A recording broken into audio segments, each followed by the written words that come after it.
I'm BobEarle. I'm a drug addict and alcoholic. And I'm delighted to be here for the 28th anniversary of your club. And I'm sorry that nobody who was here when it started is here tonight. Which will bring me to a lot of the things that I have to talk about. So maybe somebody will be here 28 years from tonight, next time you have a club. I'm probably going to make you uncomfortable. Just remember, you paid my plane fare.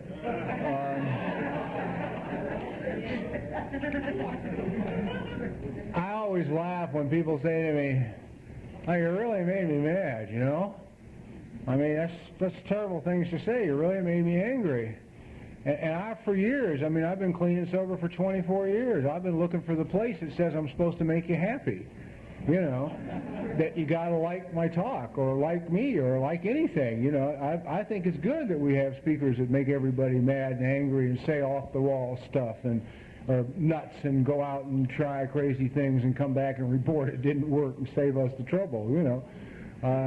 Bill and Dr. Bob were both seekers. Bill was an incredible seeker. You know, we get so careful sometimes and so cautious. And, you know, it's like, I don't know what happened. I mean, we forget that Bill and Dr. Bob used to hold seances at Dr. Bob's house. Part of this program was put together by spirits, guys, by people talking to ghosts. And then we get, oh no, I'm going to be serious. We're going to hold this thing in check. They never intended for this thing to be held in check. They wrote some really careful phrases in the big book about more will be revealed. More will be revealed. God will constantly disclose more to you and I. Constantly disclose. More will be revealed. A lot has been revealed. And I get the feeling sometimes, because I'm of this nature myself, I don't like change. You know?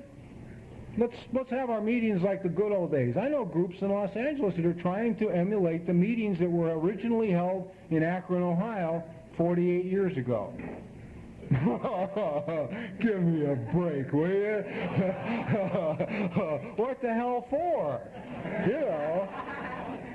I mean, we have a lot more information since 48 years ago about life and people and God and spirituality and health and so much stuff. So much information, and to me, sobriety is about recovery. I did drinking and using real well. I got a straight A's. In jail, nut houses, drinking and using. Right down the line. It got me here, so I must have done good. Real good. But boy, I got here, and without getting loaded, without actually ever using drugs or alcohol for my first meeting, I have drawn some serious F's in recovery.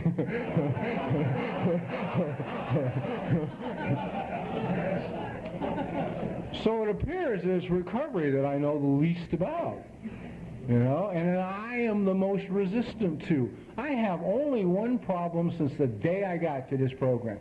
When the day I stopped using drugs and alcohol, they ceased to be my problem. Once they were no longer in my system, they were no longer my problem. I became my problem. I suddenly became aware that I was living with the most evil son of a bitch I had ever met in my life, and nothing would make him happier than to kill me. He didn't care if he did it fast or slow. Because it's my mind. My mind has always been my enemy, and it is so out of whack that it believes that it can kill me and that it'll go on. You know? It has this attitude, well, if you should die, that would be terrible. You know? But I'll be okay.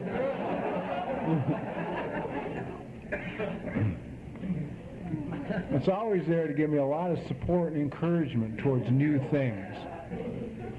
It's always there to wake me early in the morning, 4 or 5 a.m., to tell me what a wonderful life I have and how joyous things are and how much I should love God. It wakes me at 4 in the morning to remind me that the IRS is looking for me behind every bush and that my life is over and I'm really the world's biggest screw-up. And, you know, it loves to create anxiety attacks. Have you ever noticed, if you're like I am, the favorite thing of all for your mind is worry. It loves to worry. It will look for things to worry about. You can't have a good day when you got a mind looking under the fur, you know.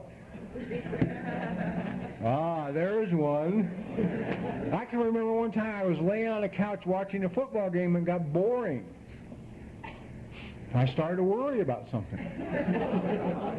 I mean serious. This was a major problem. This was the anxiety-raising kind of problem where you cut your breathing off to right here. You know, where you just create more anxiety by not knowing how to breathe. 10 minutes later, the football game got interesting again. I got all back involved in it. 10 minutes later, it gets boring again. And I found myself laying there trying to remember what it was I was worried about. God forbid I should just go on without it. You know, no sense having a happy day. Have you ever noticed when you have that really weird, odd moment in your recovery where you're struck with happiness? You have that 4.5 seconds where everything's okay. And you kind of smile to yourself and say, wow, isn't this great? And the mind says, what are you so happy about? See, unfortunately, you don't know. So you say to the mind, geez, I don't know. And then my mind would say to me, well, if you were in touch with the reality of your life, you wouldn't be happy. You know, or conversely, I can be struck with sadness for no reason at all. No reason at all, just sad. But feelings are like that, which is why I ran away from them all my life. Suddenly I'm just sad.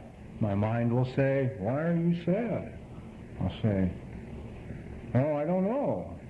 It will say, that's because you work a bad program. That's why you're sad. So my mind has me convinced that if I experience feelings in recovery, something's wrong with me. Something is wrong with me. Probably the best example of this I've ever seen was during the Olympics, the last Olympics that we had. And they were real emotional for me for a lot of reasons. I had a lot of fun with them. As most people know, I have a great fondness for teddy bears, and I own about 70-some teddy bears. They're all over the house. And they all watched the Olympics with me in different rooms of the house on different television sets with different flags representing the countries they were from. Cheering, of course, for, you know, whoever the hell it was they were cheering for. But I was watching, the thing that was breaking my heart was when they were doing these little individual profiles. See, I'm like most of us. I'm from the typical alcoholic home. You know, one alcoholic parent, one non-alcoholic parent. Raised by an alcoholic father, non-alcoholic mother. Anyhow, these guys would get up and talk. You know, one guy talked about his mother and dad had ridden from Michigan, I think it was, to California on a motorcycle to be there to watch him participate in the Olympics. And even though the odds were very good that he would not win his event, you know, but they came to be there for him anyway. And it broke my heart. I mean, I cried like a baby. I cried for two reasons. I cried because I remember all the mother and parent-child days where no parents ever showed up in my behalf, and all the other events where one or the other parent was required and nobody ever came. And I was also tears of joy for him that he had that experience, that two people were there who loved him and supported him and cared about what he was trying to do. And that happened time and time again. Some of you may remember the wrestler who had Hodgkin's disease, who won his match and won his medal and broke down and just sobbed on national television worldwide. I loved it, you know. No need to look good. I mean, I love the fact that in AA we still try and look good. Who are we impressing? This bunch? Come on. You wouldn't have had them to a dinner party when you were drinking, you know. This is the place we should let our hair down. And this one kid was marvelous because They interviewed him, and he had missed the Olympics when Carter kept the Americans out of the Olympics, and so he waited 4 more years to participate. He was a swimmer. Nice kid, real energetic, enthusiastic kid. And I asked him, well, what is he here? What's this? What's that? And he says, well, I want to try and break the world's record. I want to break the world's record. He knew he was going to win his event. He didn't doubt it for a minute, which I like that. I love seeing that kind of attitude, man. That's healthy. We get twisted occasionally. You think it's egotistical. It's not. It's someone willing to take a chance. Anyway, he went out and he swam his event, and he was right. He won it. And he broke the Olympic record. But he looked up and saw the clock, and he realized that he missed by 0.02 of a second breaking the world record. And he was visibly upset in the swimming pool. Visibly upset. And afterwards, when they had to interview with the sports writers, he said he was upset. He verbalized that he was angry and he was upset and disappointed, And he wasn't Yahoo and all happy because he won a gold medal and broke the Olympic record. And because our press is so bent, they piled on this kid so hard for that the following day he found it necessary to hold a press conference and apologize for his attitude. And I got to tell you this, in the annals of mental health, he was right. He was correct. The kid said, I am here to break the world's record. And he failed. And he was disappointed because he failed. And he was angry because he failed. And he was emotionally upset but God damn it, he came and he said, this is me, this is what I'm going to try and do, and he was upset because he didn't do it. That's life. That's life. That's okay. There's nothing wrong with that. Not a thing.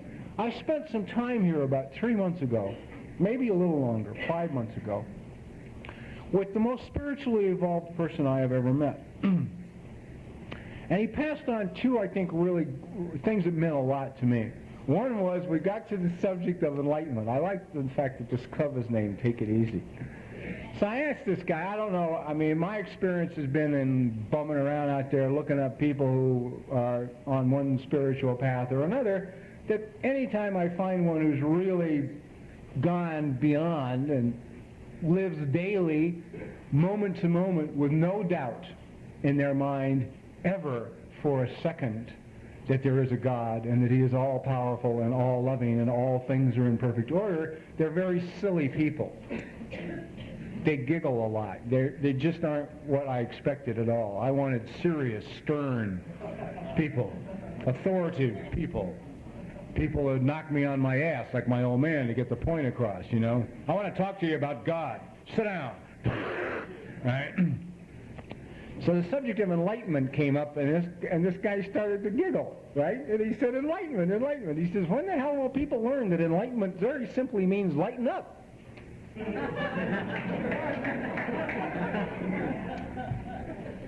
That's it. Lighten up. And the other thing he said to me, which absolutely knocked me over, was that we are here for one purpose and one purpose only. Our whole life on this planet is geared to one thing: learn. It is a school. We are to learn here. This process of life is meant to learn. Only learn. And therefore, if we are only here to learn, you can never, under any circumstances, no matter what happens in your life, fail. You cannot fail. It's impossible. Because you're just here to learn. Well, sort of takes the edge off taking chances, doesn't it? Because that's my mind's first excuse for me not trying something new. Oh, go ahead, but you're going to fail.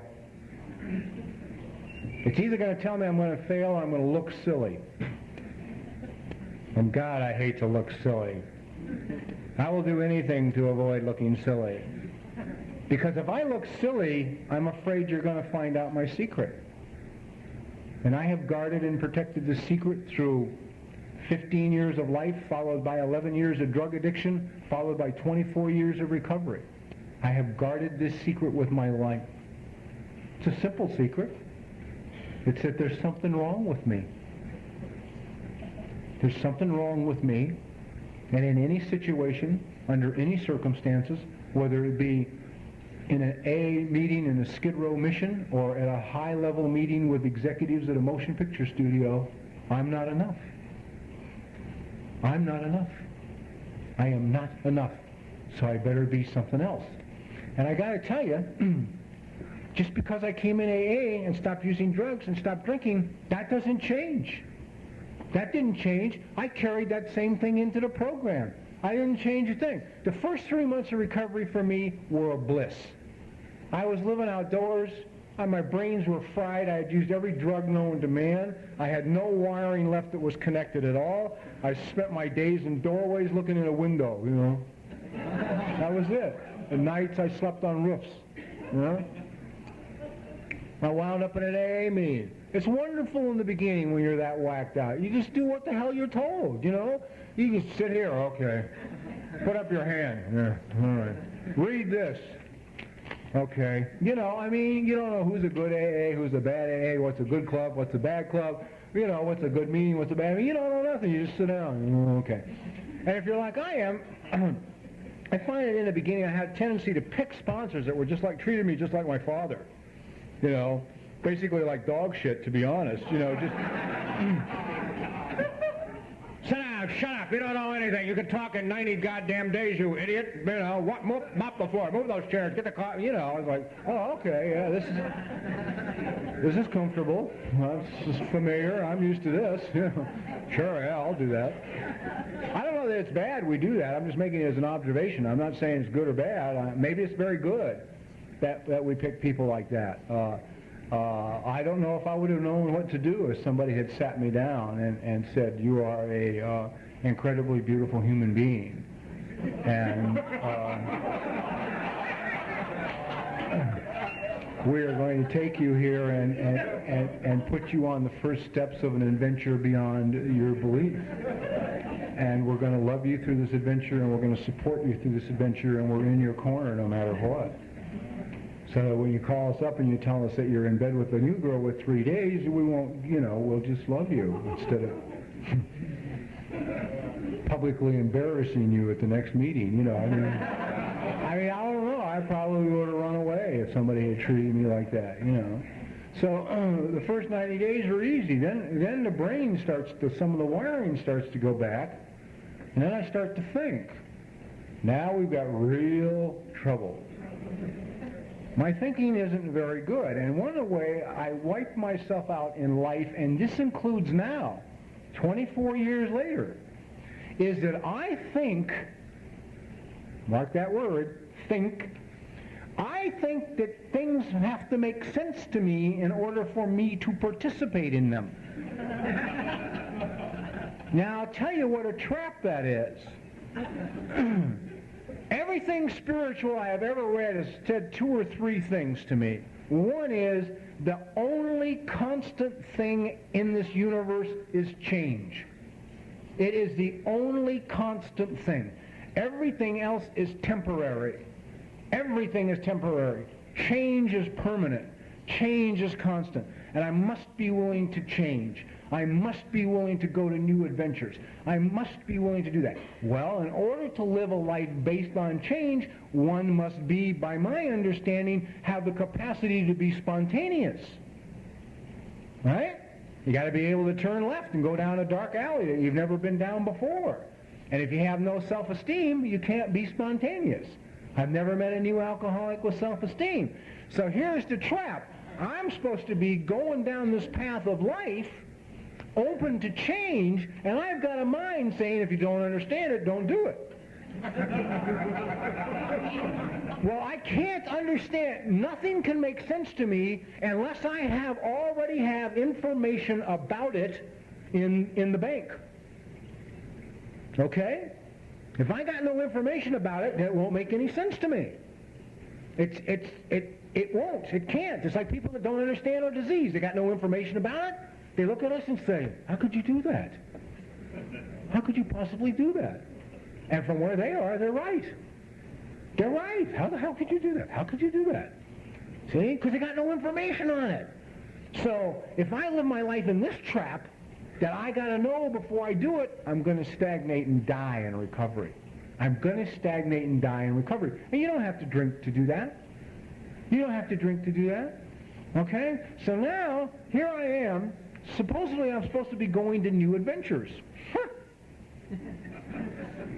I mean, I don't think I went to a different meeting in the first year, you know? Why, something new people? A new chair? Not me. I'm like in control, you know. Control is very important to me. I can always tell when I'm really over the edge. And when I'm over the edge, I can watch it in my behavior. It's got nothing to do with what I'm saying to anybody. It has to do with my behavior. I become real repetitive with my behavior. Because when I'm really into control, I'm afraid. So I don't want anything new rocking the boat. So I'll go to the same meetings, park in the same spot, sit in the same chair, drink coffee out of the same cup, say the same things. Won't move. Right? Why should I let go? Something good might happen to me. Well, I knew that something was wrong with me and that I'm not enough and that recovery didn't change that. So I would have to do in AA what I'd done everywhere else all my life. I'd have to watch you to find out how to behave. Then I'd be okay if I behaved like you behave. So I started watching everybody and their behavior in recovery. The first and what I felt most important point I learned about sober people in recovery is that they're always fine. Doesn't matter what's going on in their life, they're always fine. I would walk up before a meeting to somebody, to George, and say, hi, George, how are you? And George would say, I'm fine, thanks. Bob, how are you? I'd say, I'm okay, yeah, I'm fine. George would walk away, and Bill would come running over and say, did you hear what happened to George? I'd say, God, no, I didn't hear what happened to George. What happened to George? Well, his wife divorced him, he lost his job and repossessed his car, and one of his kids ran away. I'd say, oh, okay, I got it. No matter what happens, you're fine. Nothing is to affect you. It's like home, you know? It's like having the co-alcoholic around. You know? Nothing affects them. Goddamn house burns to the ground. They stand there in the ashes saying, something wrong, dear? You know. If you're here and you're Al and I relax, I'll get the A's much worse before I'm done.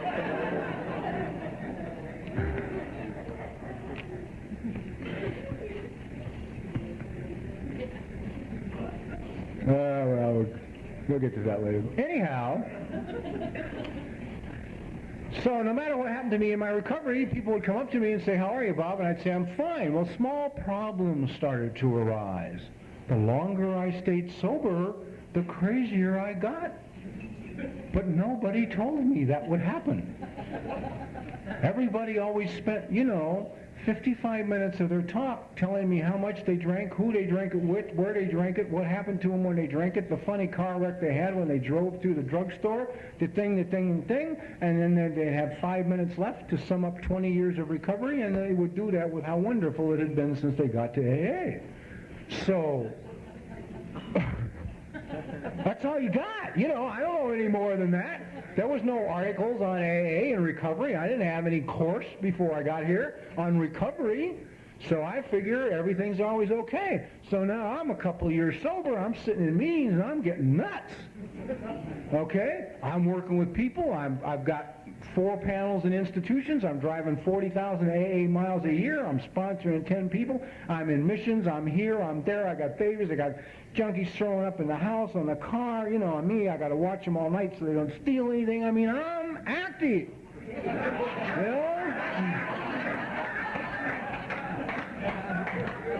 I'm working the steps.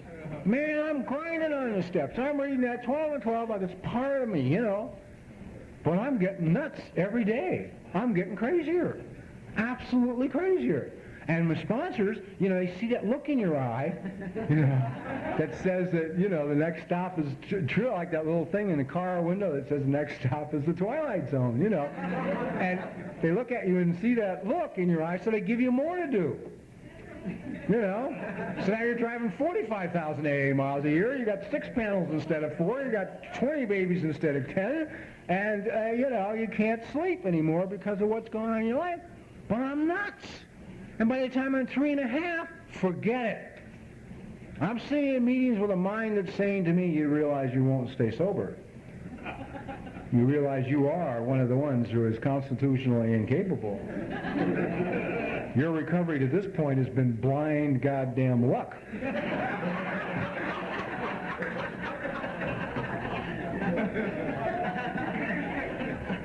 It's over for you. But yet I'm walking into meetings, but by now I'm 3.5 years sober. I have created what I like to call my recovery personality. Now this recovery personality that I have created has nothing to do with who I really am. I sort of put it on in the parking lot before the meeting, like Superman in the phone booth with his cape, right? Now if you saw me in AA meetings and met me on the job, you wouldn't know it was the same guy. And if you had met me at work and then met me in an AA meeting, you would not know it was the same guy. There was no reality to this personality at all. But I was well-liked. I was well-liked. God, that's important. I had not been well-liked for years. And I, was doing everything everybody asked of me. And I would walk into these meetings in my recovery personality, And somebody would come up and say, hi, Bob, how are you? And I'd smile and stick my hand out. And I'd say, I'm fine. Thank you very much. Reality would have been, I should have dropped to my knees, grabbed the guy around the ankles, and begun to sob uncontrollably on his shoes,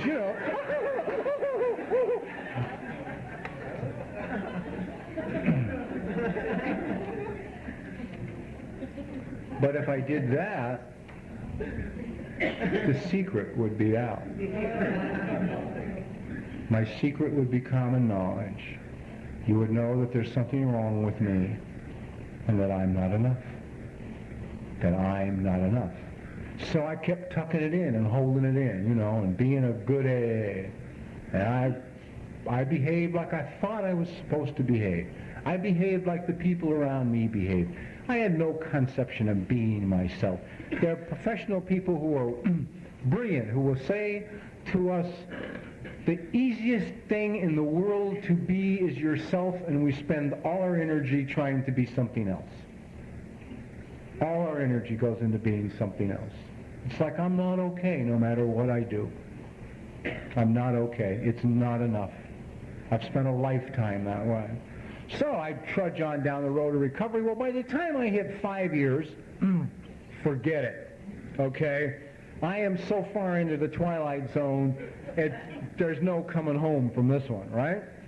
So out of absolute, complete, total desperation, I surrender completely and absolutely to God. Completely and absolutely. Just, that's it. If there is no God, I'm dead. I'm going to die. Screamed at him. I screamed at him in desperation in my apartment. The actual prayer was, if you're not there, I'm fucked! Right? Which, the moment I said it, worried me a lot, right? Because I had always sort of thought I needed to have the proper metaphysical terminology to talk to God. And without it, I'd be in trouble, and I felt sort of like I just blew it, So I did whatever I always did the first 5 years. When I even began to even get the least inkling that God was around, I just made myself smaller. So maybe he'd get you and leave me alone. Because I was trying to do penance and become a good guy. Well, I go to work the next day and break my back in a freak accident. They take me to an emergency hospital. I'm laying in the emergency hospital. They're telling me that I got all kinds of serious problems as a result of fracturing these 2 vertebrae in my back. I have a bad back. I have vertebrae that have been fused. I have a pelvis that was snapped in half and put back together. I mean, so when you drink and use and you don't have a good attitude, those things happen.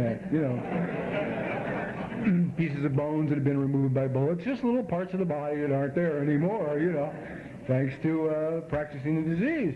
So they're telling me all these bad things. I can't go back to the line of work I was doing, and I can't stand for long periods of time, and and they all leave, the doctors leave this little cubicle, and my mind says to me, see, I told you, let go, and he'd get you. And last night you surrendered to God, and today he broke your back. For the first time in my life that I ever remember, a little voice from down in my stomach, down below my stomach, screams at my mind. It says, why don't you shut up? Now I'm laying there in this emergency hospital in this cubicle, and I suddenly find myself in the position of a moderator. I got voices coming here, a lot of them here, and one down here.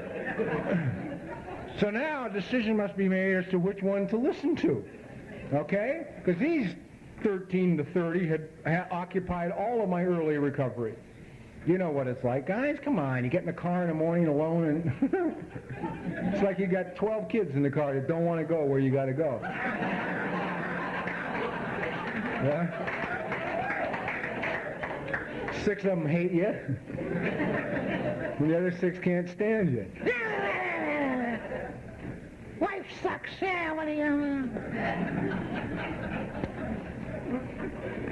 Why don't you just drive it into that concrete abutment on the freeway? Let's go over a cliff. Fuck it. At least you guys all moved to the desert, right? Screw cliffs. We're out here where it's flat. That was one intuitive decision you made that was correct. You removed cliffs from your life.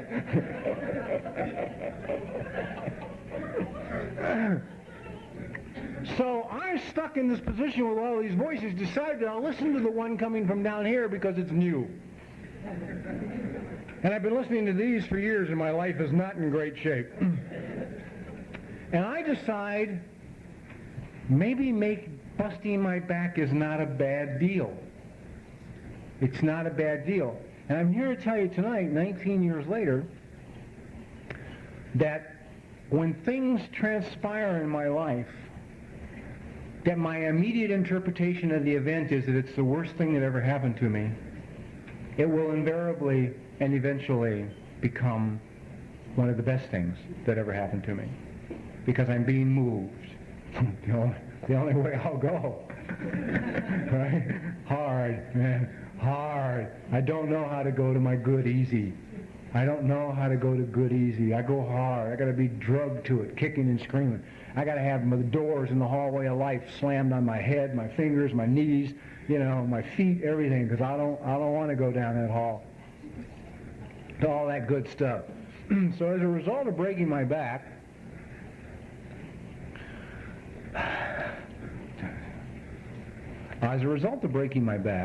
I became a writer. Now, I have a 10th grade education. I have failed English ever since the 4th grade, and I am a phonetic speller.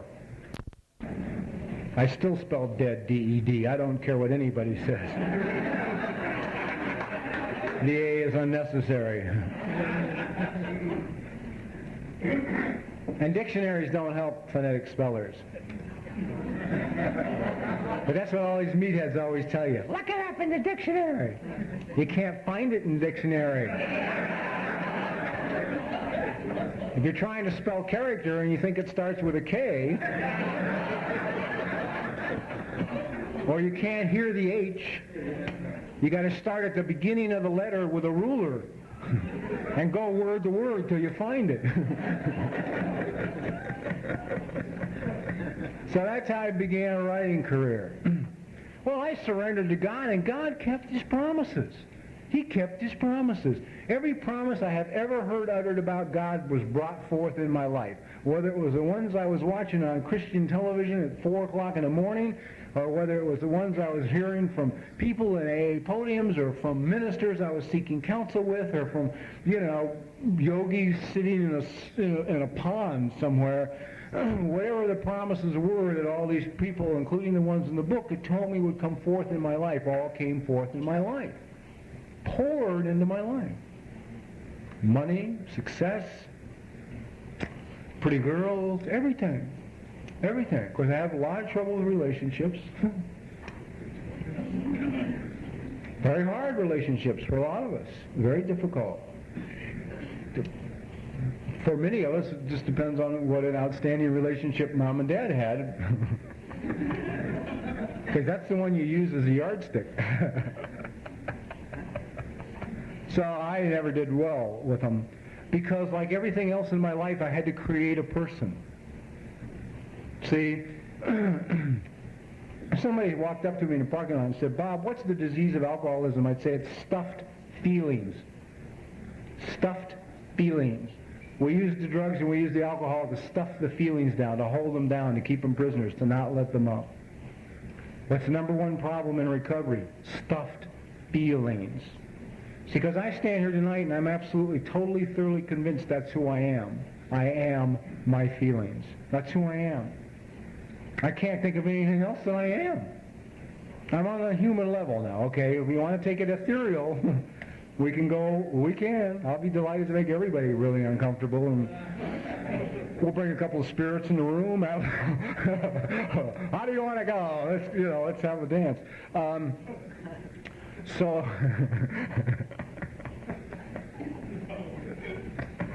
Sometimes I don't believe myself. That's why I always love it when people get really upset at my talks, and stay awake for 3 days wanting to, do what to me. Because I can change my mind on the way home, I just show up. I could be on a plane on the way home and say, I don't know that I know that. I don't know, I think that's right or not. Jeez, I want to... And by then, 3,000 people are nuts in some state, We'll never let him in again, I don't know. I'm just going home trying to figure out what it all means,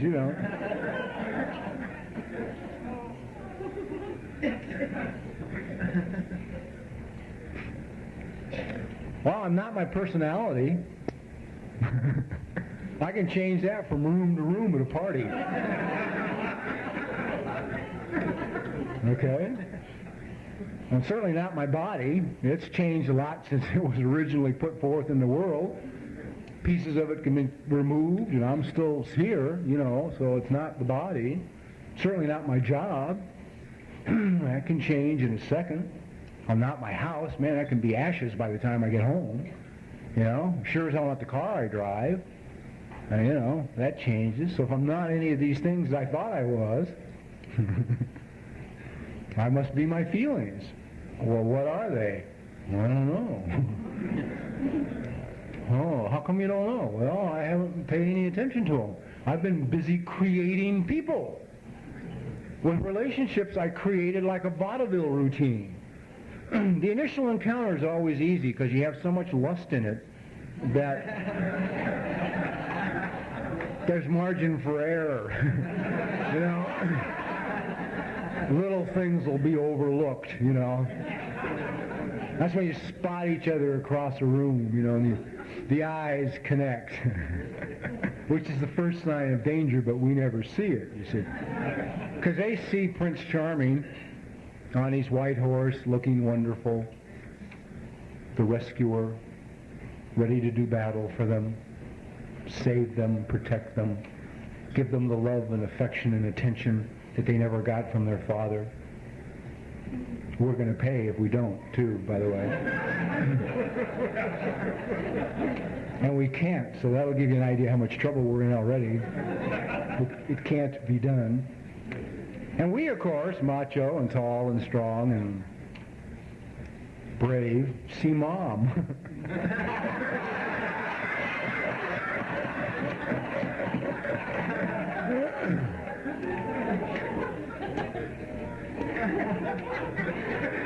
So already the relationship's on shaky footing, particularly when the first set of needs arise.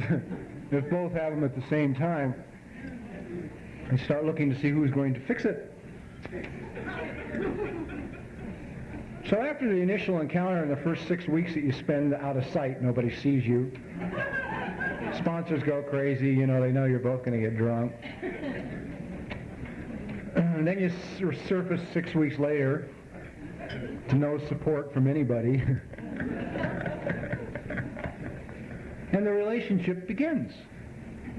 And a few weeks down the road after that, a woman would look over at me and go,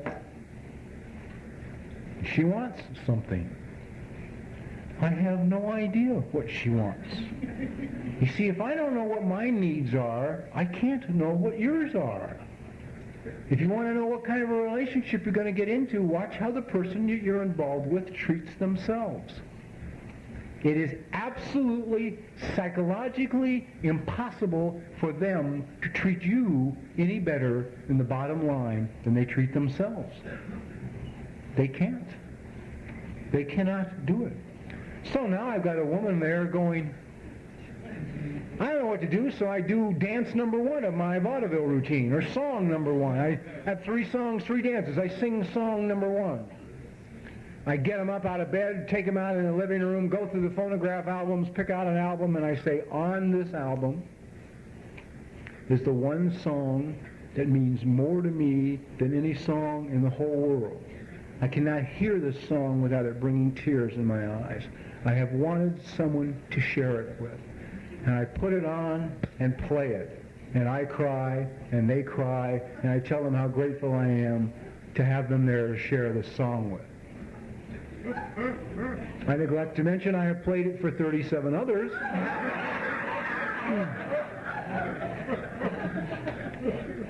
With the same basic results. You don't stop doing what works. They tell you here, if it works, don't fix it. Maybe the next time they go, then I don't know what to do. Now I do dance number 1. Get them up, out in the car, drive down to Malibu, walk along the top of the cliffs, down a goat trail, climb over some rocks, slide down a sand dune, around through the water, around into a little cove, and say, this spot here, in this cove, is the most precious spot on the face of this earth to me. I have shot morphine in this spot, and I have come here in recovery to pray to God. I have been alone here, isolated here. I have been with my Maker here, and I have wanted somebody else to share this with. Ignore the footprints of the 37 others.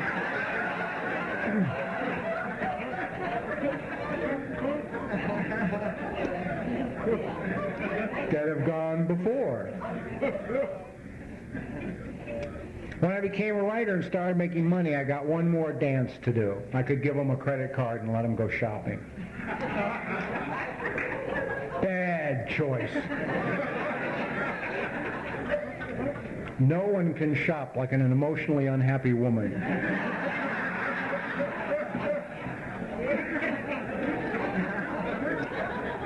Something about buying just moves them into the twilight zone, you know. They can slam dunk Rodeo Drive, you know.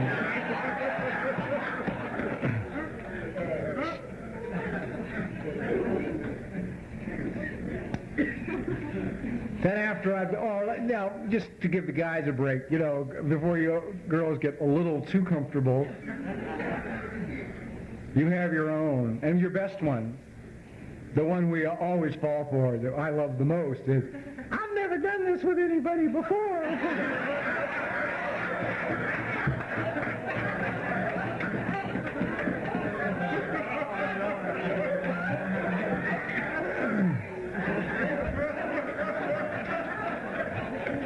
To which, of course, always follows the logical question, and how come you know how?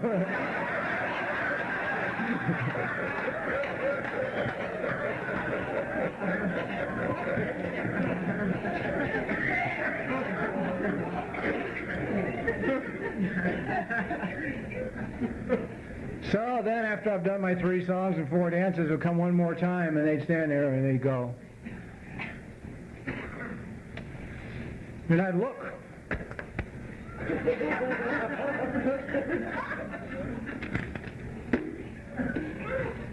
I don't have anything else. I've got nothing else. This relationship has just ended. You don't know that, and I won't tell you that because that would require a kind of communication that only people who are in touch with their feelings can participate in. But the relationship is over because you are making me look at the one thing that I fear more than anything else in the world. You have brought the secret out. Something's wrong with me. Something's wrong with me. I'm not enough. So it's over. And I will drive you out. I'll probably do to you what my dad did to my mother. I'll drive you out with silence. I might even move you into a new house first, but I'll make sure you like it because I know you're going to be living there alone, you see. So we'll let you pick it out. Then I just won't talk. I'll become a couch lizard, either zeroed in on the television set or just quiet. Just silence until you go away and leave me alone because I can't stand for you to point out that I'm not enough. Now, I'm jumping around, but this is okay. A couple of years ago, I was in a situation, I was in a relationship with a really great gal. At one point in my recovery, when I was 10 years sober, someone who I had dated for 2 years and been married to for 4 months, who I absolutely loved and adored more than anybody else I'd ever known, died. So then here, a couple of years ago, I was in a relationship, and the gal I was in a relationship with got very sick. And she came out in the living room one day and she looked at me, and this is after, by this time now I'd been in therapy for 4 years. I went into it 17 years of recovery. Highly recommend it if you get stuck in your recovery. And I learned a lot of things, and I learned about being an adult child of an alcoholic, and I learned about the inner child, the little child that lives inside of me that I have to love and nurture and take care of. So this girl came up to me and she looked at me and she said, there's distance between us. Something's wrong here. I, of course, when confronted, always react with a really brilliant answer. I said, how can there be any distance between us? You're standing 2 feet in front of me. That's it. That's the best I can do at the time. What the hell, at least I'm there, She said, no, there's distance. There's distance. And I said, look, there's no distance. What the hell do you want? God, I get to the pharmacy, I get the prescriptions, I get here, I take to the doctor. She said, no, stop. She said, that's custodial care. I can hire a nurse to come in and give me custodial care. There's distance. So I don't get in touch with my feelings immediately when confronted. I just can't. I don't. Not even today. Now 24 years, I still don't. I got to have some time, anywhere from 5 minutes to 24 hours before I can do it. I just can't. You may want an answer, but at least now I don't have to give you one. I used to always just give you one, and go on, then try and make it true. Now I just say, I don't know. So then I went away for about 10 minutes, and I came back out. I told her I had to go away somewhere. I went to the bathroom. I came out about 10 minutes later. I had tears streaming down my face. And I looked at her and I said, you're right. There is distance here. There is distance between us. And I said, the reason there's distance between us is because the last time somebody I really cared about got sick, they died. And there's a little tiny guy inside of me who put on his running shoes and his little hat when the day you got sick and took off. I said, and he's not coming back because he cannot live through the grief again. At least that's what he thinks. And I said, so what you're getting from me now is the best there is. It's all I have. If you need more, you're going to have to go elsewhere. You're going to have to go to your therapist. You're going to have to go to your sponsor. You're going to have to go to your friends. You're going to have to go elsewhere to get whatever it is that you don't feel you're getting here. What a change. There's 2 whole people in the room. I don't have to tell her she's not feeling what she's feeling because I can't stand it, and I don't have to run away and beat myself up because I am who I am and I'm giving what I'm giving. Anyhow, I don't know how I got there, but if you stay with me,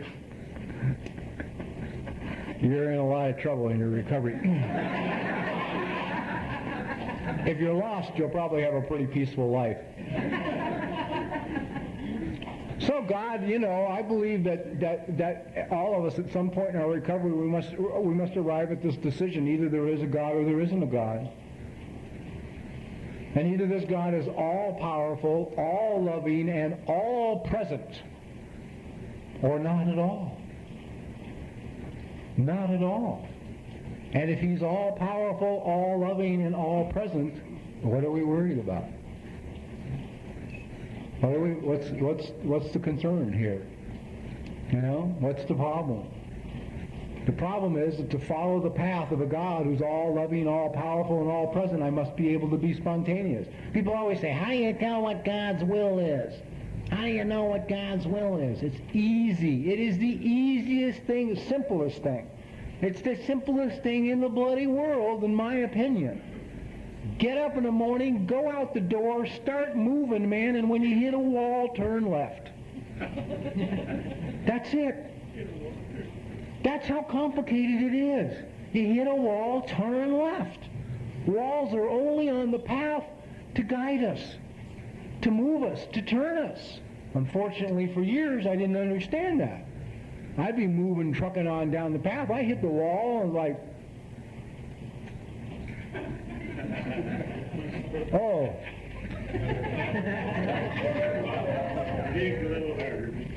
Geez, this isn't what I had in mind. Well, it's not bad. There's not a lot of distraction here.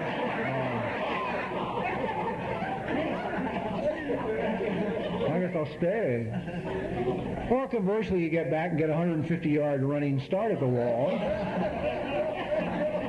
Because God doesn't know what's good for you, and you go straight through the wall and wind up in this garbage dump on the other side saying, this isn't what I had in mind. I don't understand. I don't know how to be spontaneous, because to be spontaneous I must risk looking like a fool. I must risk embarrassment. One of the obvious ingredients in self-esteem is people who have a great deal of self-esteem ask a lot of questions. I don't ask questions. I observe. I watch you. Then I emulate you, but I don't ask questions. People who ask questions embarrass me. I used to go out publicly with a friend of mine who used to drive me absolutely nuts. Wherever we went, if he didn't know something, he would ask. He and I made our first sushi bar trip together. The son of a bitch started at that end of the sushi bar and went to this end of the sushi bar asking about every goddamn fish in the case. How does it taste? What's it like? Where do they catch it? How much does it cost? Would they recommend it? Yeah. I want to die. I want to die, because I think if I ask you a question, my secret's out. Something's wrong with me. I'm not enough. So God kept pouring all this good stuff into my life, and I kept wiping it out. See, I'm convinced that a lot of us have deep underlying issues here. And if you don't deal with them... See, my problem is learning that I am a human being and a spiritual being. And that I always get confused, and I have a lot of trouble allowing myself the human reaction and then turning to my God and going quietly on down the path of life.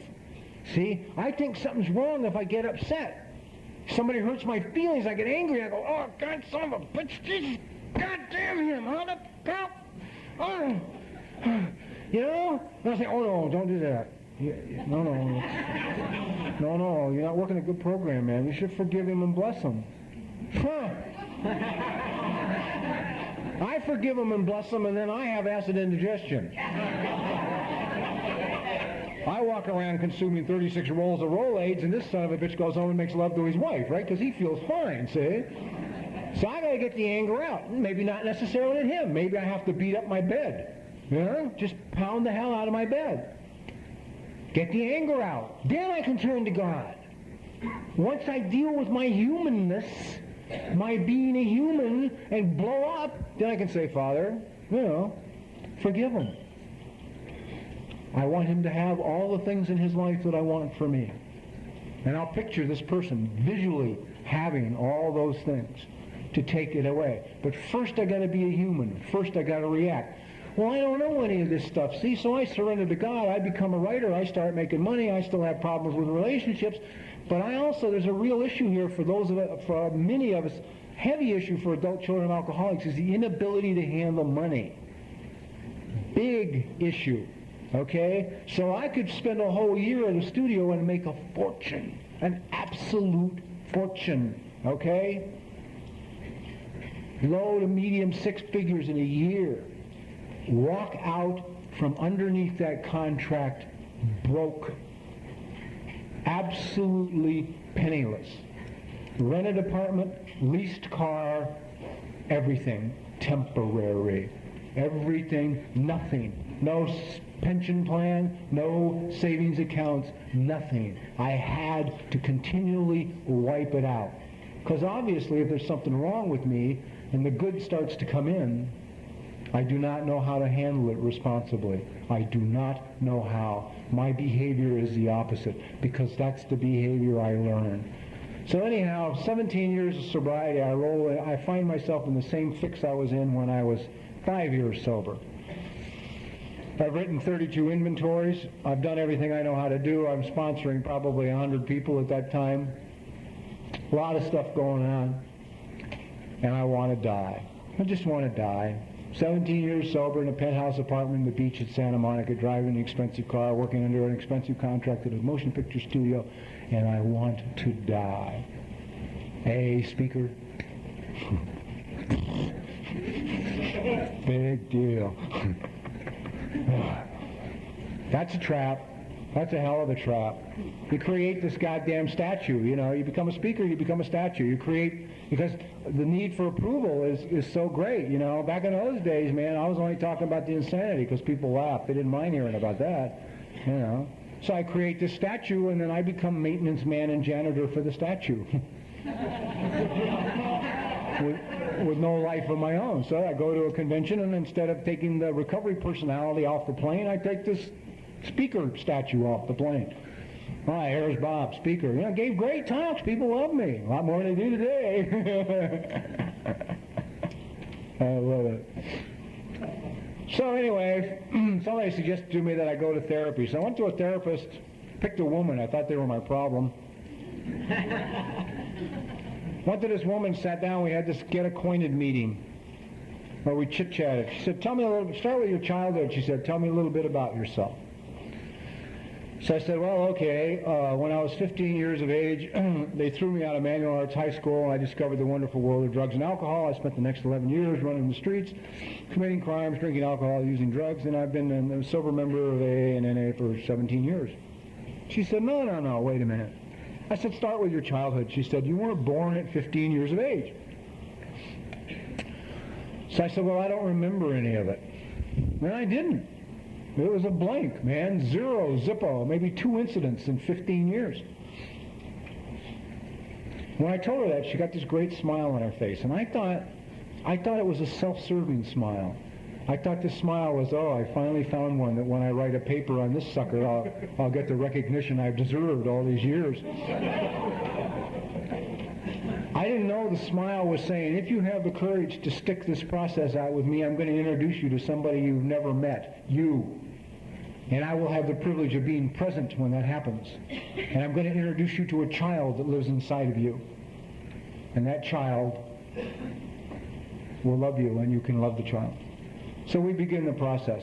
By this time, 17 years sober, I don't eat red meat. The reason I don't eat red meat is because my wife, who died,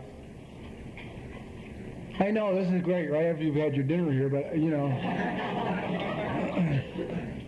when the book says to me God will constantly disclose more and that more will be revealed to us, it means that we cannot close our minds or shut our ears, or that these halls should be excluded from the information that's available in the world out there about what's good for you and what's bad for you. And I'm convinced that most of us do not take good care of ourselves only because we don't know how. We don't know how. I didn't know how. I had no idea how. But Taylor got sick.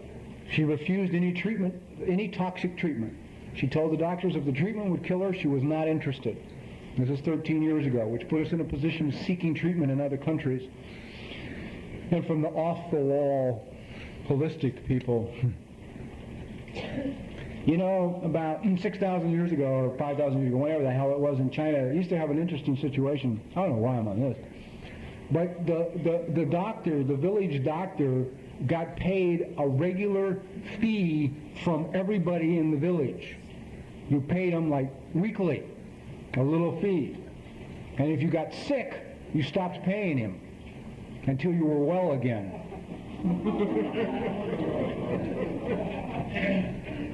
Interesting concept, isn't it?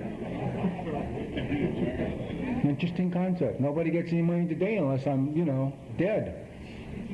See? Unless I'm ill. Except the holistic freaks. Anyhow, so we went seeking other treatment, and she and I were both big meat eaters every night of the week, and heavy smokers. And the first two things they wanted eliminated out of her life immediately was red meat and cigarettes.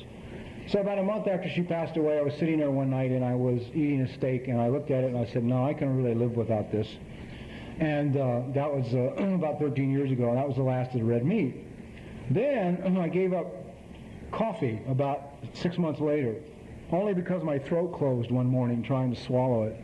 I do that a lot. I use up my lifetime supply, in a short time. I probably was supposed to have 2 cups a day for 95 years, but unfortunately I drank all that up by the time I was 30. So my body said, no more. So that was the end of coffee. Of course, I didn't give up caffeine, just coffee. I turned to Diet Colas. I thought everybody drank 18 cans of Tab a day. I thought everyone woke up, went in, got a can of Tab out of the refrigerator, had a cigarette, and sat down, read the 24-hour day book. I thought Tab tasted good with Rice Krispies, milk, and sugar. I didn't know.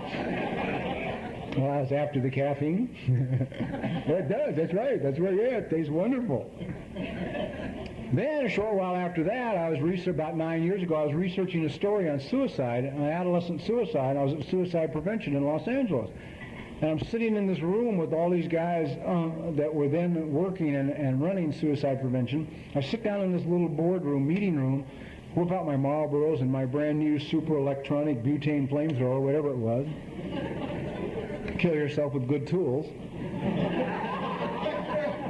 Light up, take a drag, look around. There's not one ashtray in the room. Now, any serious smokers knows that when you're in a room with 12 other people and there are no ashtrays, you are in unfriendly company. Some guy says, oh, wait, I'll get you one, jumps up, runs out in the outer office, almost remodels the outer office looking for an ashtray, right? Opens drawers, slams drawers, doors, bangs, crashes, comes back in with his platter you could put a fish on, right? Sets it down in front of me, and I sit there and try to be nonchalant with this platter in front of me. The then head of suicide prevention says to me, we have an official opinion on cigarette smoking if you're interested. The child from down here, who I had not yet met, said, yeah, what is it? Because children hate smoke. They'll smoke at a child, watch them, they go nuts. They can't stand it because their body's pure. They know, see? So I said, yeah, what is it? And he looks at me and said, well, now that all the scientific proof is in and that it is a fact, no longer a theory, that cigarette smoking of and by itself will take your life, we view it to be covert suicide. A little tiny gun with a little tiny bullet. Delighted I asked. I know why I didn't ask questions of anyone. I would like to tell you that I walked out the door and never lit another cigarette. Not true. I smoked for 6 more months. Worst 6 months of my life. Every time I lit a cigarette, I could hear the gun go off. It was like something. Yeah, I'm nuts. Sometimes I even look around and see if anybody else had heard it, Go off. So I gave up cigarettes, right? Then I discovered some interesting facts. Cigarette tobacco in the United States of America is cured in sugar.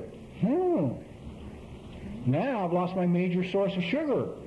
My body wants sugar.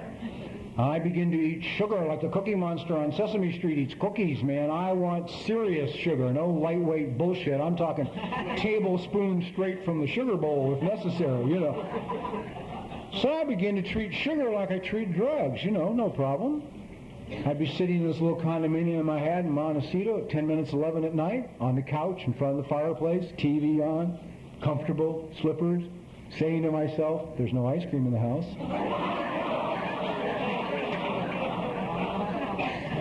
So, but that's not a problem because I'm not hooked on ice cream. I can have a glass of water like the guy next door and go to bed. It's not an issue. I'm okay. 5 minutes to 11, I'm out the door on a dead run. I'm in the car, 100 miles an hour down Santa Ynez Road to 31 Flavors in the village, broadside to a stop in front of the joint, run through the door just about the time the guy's coming from the other side with the keys, buy my quart of pralines and cream. Gonna eat sugar, don't screw around. A jar of butterscotch topping, and a jar of dry roasted cashews. I would take these ingredients home and get a bowl, and I do not mean a chicken chip little cereal bowl.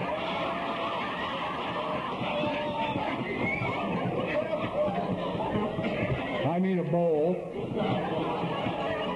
and I would make a sundae. I was in one more wonderful relationship at the time, and it worked wonderful because I was hypoglycemic, and I'd have 3 minutes of alertness followed by a coma, you know.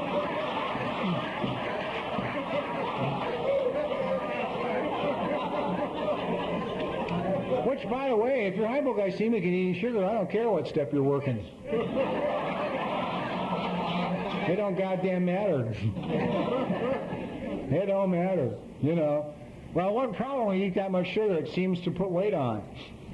And unfortunately for me, it all just seemed to go to one spot. I just kept buying bigger pants, you know, because I couldn't get them fastened. Finally, I bought one pair, and some voice in me, thank God, next day I couldn't get them fastened. Bought them, and the next day they were not fastened. And his voice said to me, you can eat anything you want. You can have all the sugar you want. You can have all the pastries you want. You can have all the candy you want. All the ice cream you want. You can have anything you want. But these are the biggest pants you're ever going to own as long as you live. So if you want to spend every winter wearing Hawaiian shirts out so no one will know you can't get your pants fastened, go ahead. So someone turned me on to eating red apples as a means of when I wanted sugar, eat a red apple. Probably the first 3 months I must have eaten 30 of them a day sometimes. Clean the system out. But I got off sugar. Well, by now, friends of mine are saying, you're looking better, you got to start exercising. We want you to run. Come running with us. So I go out and start trying to run with these guys. They watch me run for a few days, and they say, look, you got a serious problem here, but we can help you. First thing you got to do is get your feet going straight. If we can get your feet going straight in front of you, you can run further and faster with less effort. So we want you to go see this doctor in Long Beach. He's a sports medicine podiatrist, and he's the best in the world, and he's a marathon runner himself. Well, I lived in Santa Monica, California, which is 35 miles from Long Beach. I won't drive me 35 miles to a doctor. That's too far. It's just too far. I don't care if he's the best in the world.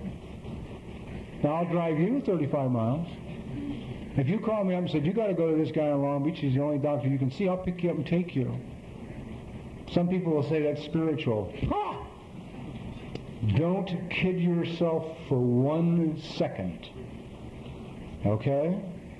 So I go to this crack nut screwball in Century City who makes me a pair of orthotics. I go out and run 3 miles, and my back goes out, and I'm bent over like this.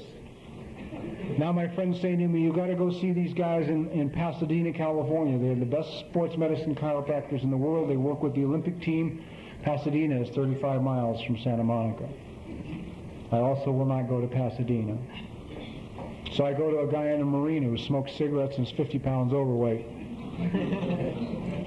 Doesn't know what running means. By the time he's done with me, I'm down here. Finally, out of urging from my friends in absolute desperation, I drive myself to Pasadena. He's right. 3 days later, I feel great. I'm erect, standing straight. They fixed me. Now they say, go see the guy in Long Beach. So I go see the guy in Long Beach, and I'm sitting in this room in this chair where your feet are straight out in front of you, and into the room walks the nicest, sweetest, gentlest man I've ever met. What a delight this guy is. Says, "Hi, I'm Dr. So-and-so," and walks up and picks my right foot up immediately. He says to me, looks at it, turns it a dozen different ways, and he says, "What happened to your foot when you were a kid?" So, "I don't know." "No. Why?" He said, "Well, it's practically a club foot. It lays on its side." I said, "Well, maybe I was born that way." He says, "No, this is not from birth. This is a structural change in the mechanism of the bones in the foot that happened after you were born." Suddenly I feel real, by now I've been in therapy a couple of years, and so I feel something suddenly sick, real sick. Sick at my stomach and mad. And I don't know who I'm mad at, and I don't know why I'm sick, but I know I feel terrible, terrible. And I drive home after he finishes with these casts and all that, and I get home to Santa Monica, and I'm like I don't know, I feel so terrible. And the phone rings. It's my mother. God's timing is impeccable. She has just come from her foot doctor, and she's complaining he didn't cut her toenails straight. So I said to my mother, "Look, as long as we're on the subject of feet, what happened to mine? For any of you who begin this process to go back to dig through this stuff and get it out of your life so you can go on down the road, let me alert you, dealing with a co-alcoholic can be tough, man, tough. Because they don't know you were there, a lot of them, you know. The pain was so great for them, they just had to block everything out." Finally, after a little pushing, my mother says to me, "Well, look, when you were small, you had very high arches, and we had to buy very expensive special shoes for your feet." And about 3 more times or so, she repeated how expensive these shoes were. And she hangs up. Now I'm nuts. I'm over the, I don't know why, I'm just nuts. I'm nuts.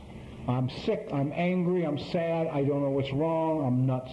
I stay up all night, I pace, I walk, I'm a mover when I'm over the line.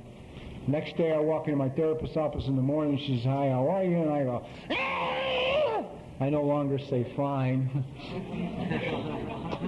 I tell her what's going on. She says, "Well, let's see what we can find out." So we go back and we finally find out. We're going to find me standing about 2.5 years old in a hallway in an apartment building in Denver, Colorado, with tears streaming down my face, and I'm talking to my mother, and I'm explaining to my mother the reason I'm crying is because the shoe on my right foot is so tight, it hurts so bad, that the pain is so great that it's making me cry.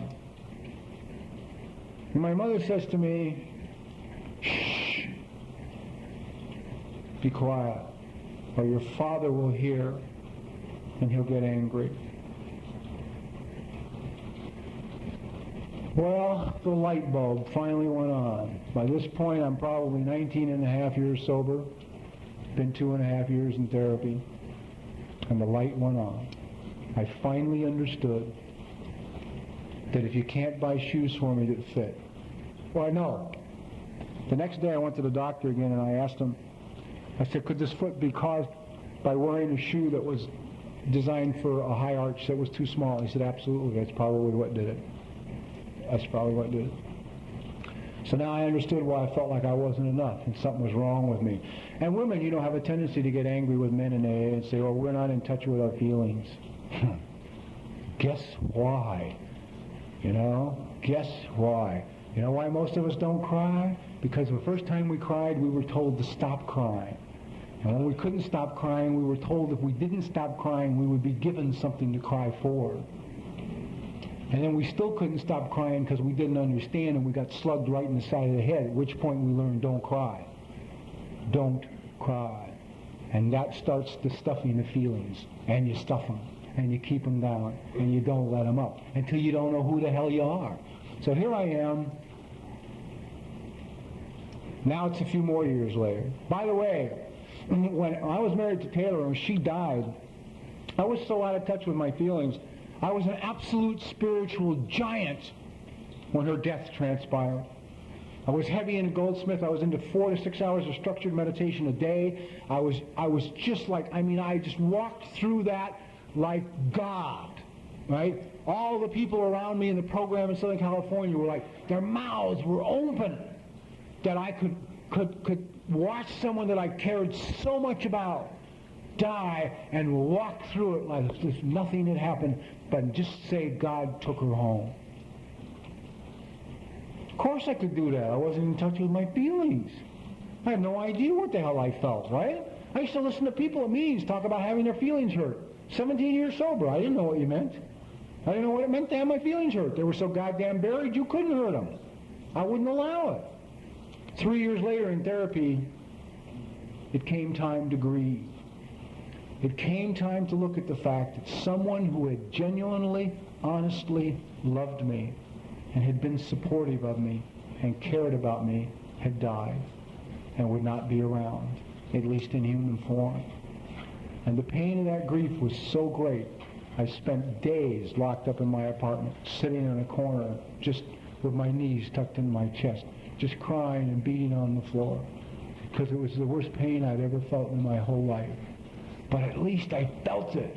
And at least suddenly the whole relationship and her time, our time, had some meaning, and it had some significance, and it had some energy to it, you know?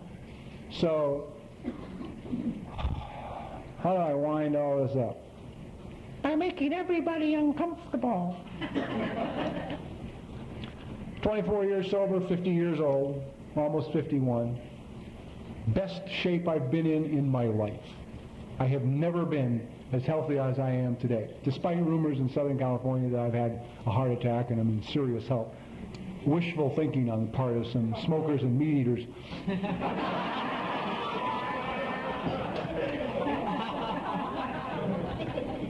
They're hoping I'm die so they don't have to deal with it and look at it, you know.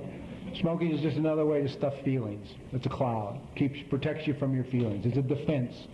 It's a major defense. I always use it as a defense. You know, they say that if you make love with a person, that the moments after, the first few precious moments after, are the single most intimate time that you'll ever experience. The tenderness and beauty of those moments after. I always lit a cigarette. Sat up in bed, turned my back on the person, closing them out, took the cigarettes, took one, lit it, took a drag, and now turned around. Now it doesn't matter. I don't have to feel that. You don't have to be important. You don't have to be special. I don't have to feel that. I'll have a cigarette instead. So at 50 years of age, 51 years of age, 24 years sober, I think that there's an immense amount of information available to us in the world, and that we should avail ourselves of it. I think it is now proven beyond a shadow of a doubt that what you eat and how you eat will affect your mental health. And I think that if we ignore that, we're playing Russian roulette with our lives in recovery. You know, if you're going to eat, then why not eat good? I mean, you know, and yet you get other people say, well, he doesn't talk about recovery anymore. He son of a bitch talks about nutrition, and he talks about therapy, and he talks about exercise. Absolutely. Absolutely. You know why? Because when I came here and sat down in my very first meeting of Alcoholics Anonymous, you know what my mind said to me? This is the end of the road. And you know what? I believed it. I believed this was the end of the road, and I behaved accordingly. And I put just about that much energy into life. I figured this is where if you were so unlucky that you couldn't drink and use anymore, and you weren't lucky enough to be dead, you stayed here. You know? And then one day you'd be lucky enough to die, and then you could go. All right? That was it. I didn't understand. This was the first day of an incredible adventure. This is not the end here. This is the beginning here. This is the absolute beginning. And we can't, you know, guys, we can't stop, because I never paid attention to any of this crap because I didn't understand any of it. I didn't know about it, so I had to go out and talk to people that knew about it. I had to talk to people who believed that exercise and mental health are important. That you could I swear to God, you'd be better off 3 nights a week in a gym, burning your ass off, doing something, running, bicycling, aerobics, swimming, I don't care what, because it takes that negative energy out, man. You burn it out in a constructive way. I believe that what you eat is how you think. I know, because I'm not strict, you know, I mean, I will not be rigid. So if I get stuck somewhere and can't get what I normally eat, I'll eat something else. And invariably, I will wake up with anxiety the next morning. It has nothing to do with my life. It only has to do with what I ate the night before. So I'm scared. Well, Jesus, I can work 164 steps, but if I keep eating the same crap that's creating anxiety, I'm still going to be anxiety-ridden. And I'm going to be walking around, guess who I'm going to be beating up? Me. Me. What's wrong with me? How come I'm not enough? I'm not doing the program right. I'm not this, I'm not that. I believe it's real important. I believe all this stuff is important, and I think we should pay attention to it. And I'll tell you what's going to change. You know what's going to change? The young people are going to change it. You know why they're going to change it? Because they're cursed. They're cursed. You know why they're cursed? They come in here with too much information. They've got too much information. They gathered it when they were out there, and they don't understand. We had a couple of guys about 3 years ago come in North Hollywood and just in the general LA area. These guys were interesting guys, okay? They had been vegetarians since they were very young because they were raised that way by their family. They had traveled the whole world seeking God. All they ever wanted was a spiritual connection with God. They had spent years in India walking the rivers, spending time with the yogis. They had been in the Himalayas. They had watched the changing of the high lamas. They had been with the Tibetan monks in the mountains. They had been walked barefoot in the snow in the winter with Edgar Casey's people and the spiritualists in West Virginia. They have been all over, seeking, searching, looking, reading, praying, talking to people, and the only thing that kept them from assimilating everything that was happening was the heroin that they were using. Okay?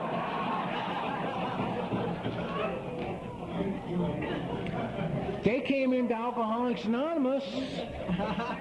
We handed them a book, said, "Here, read this," as if they hadn't read a few books with some significance. This is the first time in my life, in my recovery, I ever watched two people read a book with this kind of reaction. "Oh, God, that's good. This is great.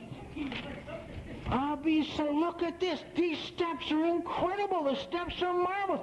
Man, these are principles that were being taught by the Essene prophets 2,000 years before Jesus ever walked the earth.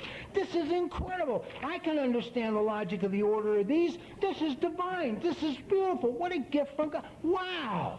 When was the last time you got that reaction out of a newcomer you gave the book to? Right?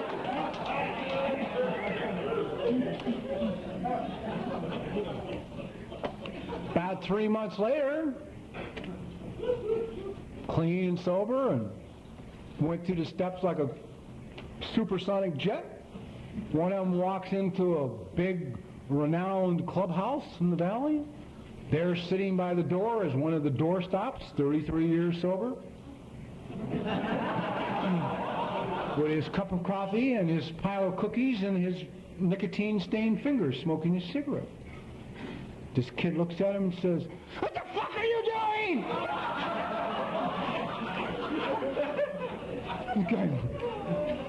This is a newcomer, right? The guy looks at him and says, "What do you mean?" He says, "What are you doing, for Christ's sake?" He says, "God has given you another chance at life. You have been blessed. You have been risen from the goddamn dead. You've been given an opportunity to live. You've been put on a path of life, and you're sitting here in this goddamn chair killing yourself. What are you doing?" You know what the answer was? "When you're sober as long as I am, you'll understand."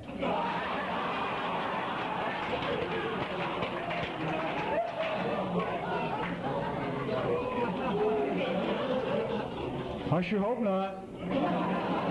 I sure hope I don't understand. And sure, this stuff makes you uncomfortable and makes you mad, and I'm controversial, and there's a lot of places they don't let me talk. I probably wouldn't either. You know, if I was still sitting out there smoking, man, doing nothing, putting my feet up, zoning out in front of the television set, consuming 36 pounds of sugar a week, you know, having a quickie lunch at McDonald's, and just kind of in this goddamn weird fog, creating personality after personality so you'll keep liking me, I probably wouldn't want to hear me either. Tell you about a friend of mine, and I'll quit. I have a friend named Fred. Fred's also 24 years sober. 5 years ago, Fred was already into a little bit of exercise and just starting to get some consciousness and awareness and all this stuff. And the doctor said to him, "You've got cancer. Get your affairs in order." That's over. Fred will go to a meeting.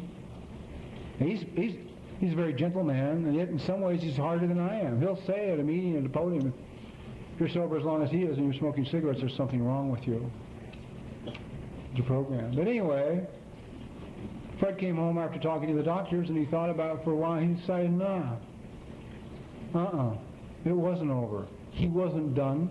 It wasn't his time, and screw it, you know? So he did what treatment that they prescribed for him that intuitively felt right to him, and he began to really pay attention to his eating, and he began to really pay attention to his exercise, and he hurled himself into running and into bicycling and into swimming and into doing everything that he could. November last year, Fred was on the Big Island in Hawaii. Was 24 years sober, 62 years of age. Cancer was in remission. He was on the Big Island because he was participating in the Ironman. Those of you that don't know what it is, it's a little event that requires you to do in one day, swim 2.5 miles in the ocean, bicycle 112, and run 26 miles. Fred finished in 15 hours.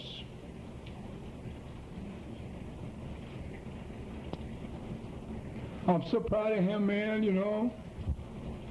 You want to know what recovery's all about? That's what recovery is all about. God bless you.